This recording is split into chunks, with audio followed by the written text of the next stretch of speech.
I'm Laura Banford, and I'm going to teach you how to make baked penne with sausage. This is the part that I always like, assembling the dish. We've boiled our penne. You can see the steam coming off of it and strained it.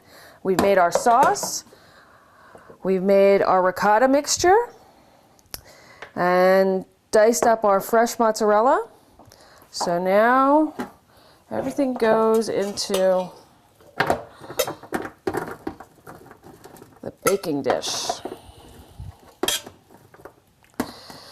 Got the penne and this delicious sauce.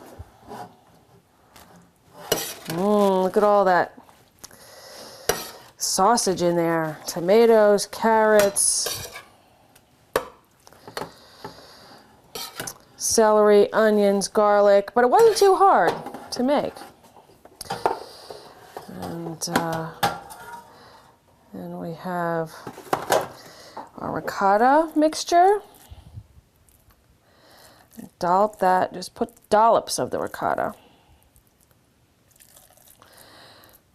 This is much quicker to make and easier as far as assembly goes than lasagna, but the effect is very similar.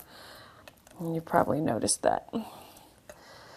Okay, I'm going to add our fresh mozzarella.